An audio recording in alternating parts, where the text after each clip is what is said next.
Classificação indicativa. Livre para todos os públicos.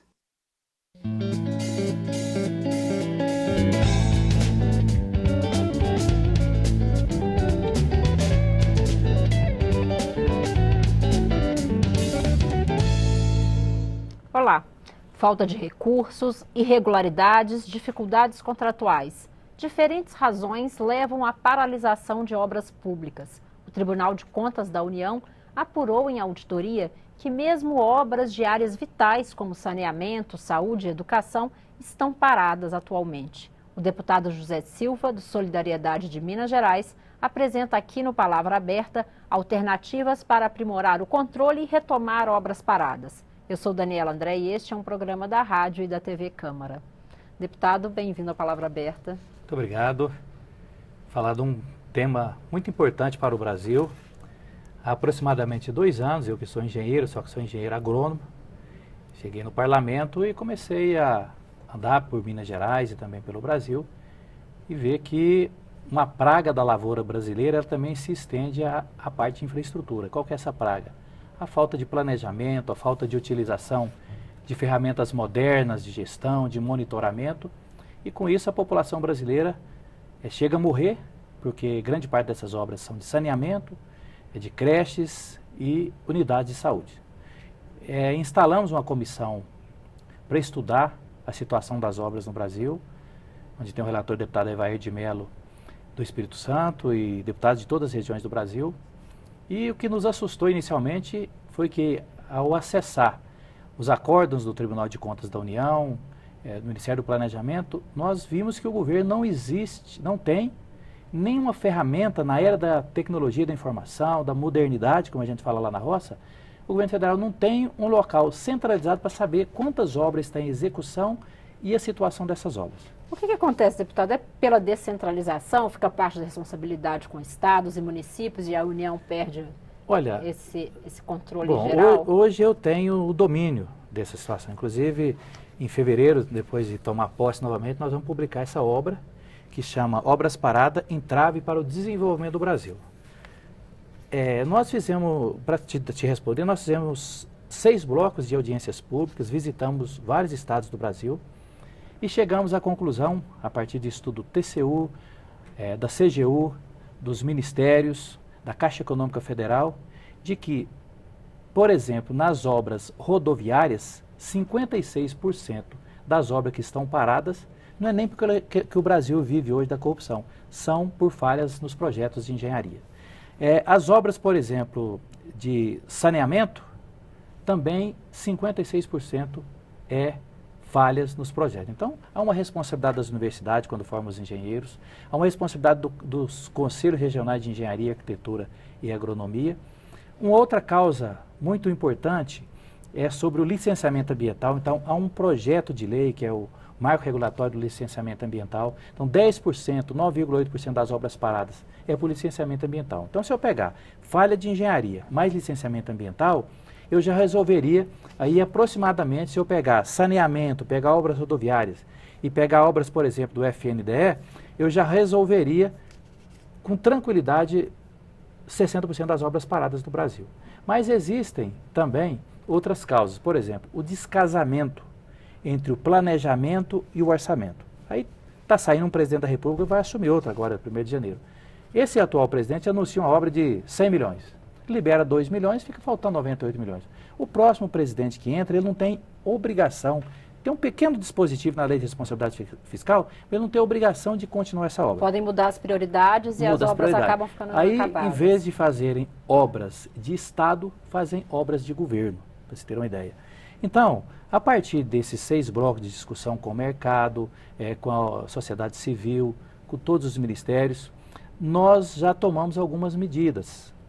Essas medidas baseou nesses percentuais. Por exemplo, no FNDE e no DENIT... Só para quem está assistindo nos acompanhar melhor, FNDE é o Fundo Nacional de Desenvolvimento da Educação. Da Educação, seria a construção de creches, escolas públicas. Eu vou focar 2 construções, que elas são fundamentais. As quadras poliesportivas e as creches. Você tem uma ideia, das creches de 8.817, quase metade, 41%, estão paradas ou paralisadas ou com baixa execução. Tem locais onde isso ocorre com mais frequência? Periferias de grandes cidades, interior? Tem alguma metodologia, alguma coisa que se repete? Não, uma coisa que eu posso te afirmar é que toda cidade do Brasil, você que está nos assistindo ou nos ouvindo, procura uma obra parada. Depois que nós instalamos essa comissão, eu comecei a chegar na cidade e perguntar ao prefeito quantas obras paradas, e olha que é só com recursos federais tem parada na sua cidade. A maioria dos prefeitos até às vezes nem sabem, mas principalmente a incidência nas pequenas cidades. Então, só voltando um pouquinho, educação, as creches, que nós chamamos de pró-infância, de 8 mil, você tem 41% estão paradas ou paralisadas. As quadras, 33% paradas ou paralisadas. Né? Então, isso mostra que o FNDE e o DENIT, que são os dois órgãos principais que nós vimos, o que nós chamamos de boas práticas, são aqueles órgãos que conseguem começar uma obra e terminar dentro do planejado, eles têm sistemas internos. Só que isso não está para a população, não tem transparência.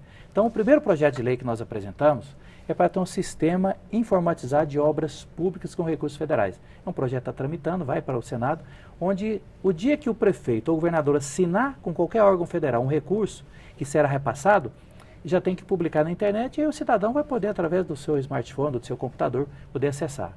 Um outro projeto de lei, também resultado dessa comissão, é que é obrigado a colocar a placa. Só que nós estamos colocando mais um item naquela placa. Vai ficar um campo, se a obra ficar paralisada mais de 90 dias, o executor, o prefeito ou o Estado será obrigado a colocar ali por que está parado. Para a população saber de quem que é a culpa dessa obra parada. Né? E também, nós já tivemos alguns avanços. Um deles foi que o governo federal, o Poder Executivo, criou um comitê para estudar essas obras paradas. O coordenador desse comitê, que era o nosso orientador, agora já foi convidado para ser ministro da Infraestrutura, né?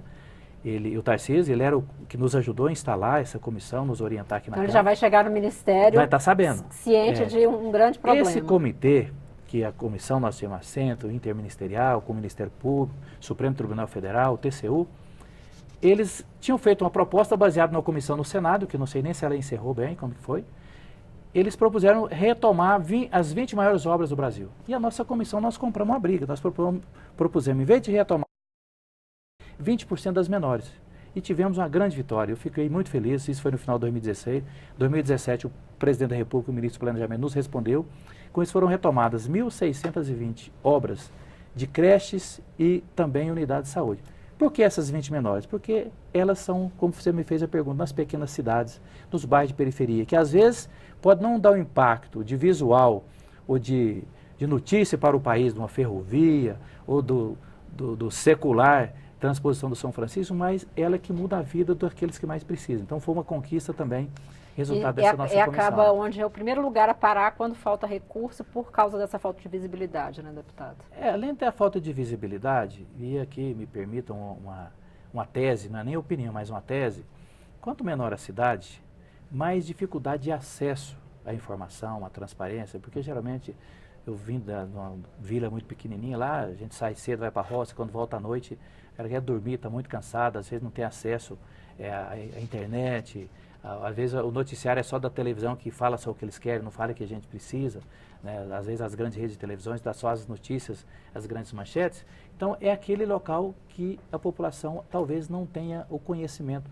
da efetividade dessas obras paradas. Então foi uma grande conquista. Uma outra conquista que nós também identificamos, que grande parte das unidades de saúde que estão paralisadas ou estão paradas é porque o governo liberava 10%, começava nós chamamos UBS, uma unidade de saúde, e depois a dificuldade do município em ter técnicos preparados para começar a informar ali o andamento da obra, é que ficava 4, 5, 6 meses. Então, também são uma nova portaria do Ministério da Saúde, baseado nesses estudos nossos, da comissão, e agora as unidades de saúde até 1,5 milhão é liberado uma única parcela. E aí, evidentemente, que com o nosso projeto de dar transparência da população acompanhar, nós temos certeza que essas pequenas unidades de saúde das pequenas cidades também não estarão paralisadas. Então, nós estaremos agora, no final da legislatura, encerrando essa comissão, mas já no dia 5 de fevereiro nós pretendemos lançar essa obra aqui, além do relatório da comissão, e retomar esse assunto, esse tema, mais preparado, foram 2 anos de estudos, né? E retomar essa comissão um pouco mais musculatura, sabe? Porque também não tivemos tanto apoio, né? Cada parlamentar teve que arcar com as verbas só do gabinete, a Câmara não pôde acompanhar, a TV Câmara não pôde nos acompanhar visitando essas obras, visitamos obras no Nordeste, em Minas Gerais, né, na região sul do Brasil, no Centro-Oeste brasileiro, e por isso, em 2019, nós já estamos preparando já uma proposição, e a partir desses estudos preliminares, e também é um tema que, do meu ponto de vista, será uma das pautas prioritárias do próximo mandato presidencial, porque nós já vimos a movimentação do Supremo, a movimentação do Tribunal de Contas da União, no sentido também de ver que isso é um prejuízo para o Brasil, um entrave ao desenvolvimento brasileiro. Então, por isso, eu tenho certeza de que esse tem que ser uma prioridade do próximo presidente da República. Deputado, obrigado por sua participação. Já deixo o convite para o senhor vir em fevereiro, contar aí como vai ser a instalação da reinstalação da comissão. Da comissão, exatamente. E também, depois de lançar a obra, nós vamos aqui trazer aqui na TV Câmara também, na Rádio Câmara. Obrigada, deputado.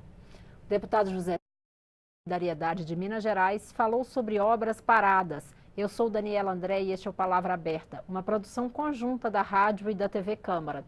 Você pode assistir esta e outras edições também em nossa página na internet, câmara.leg.br/Palavra Aberta. Até mais.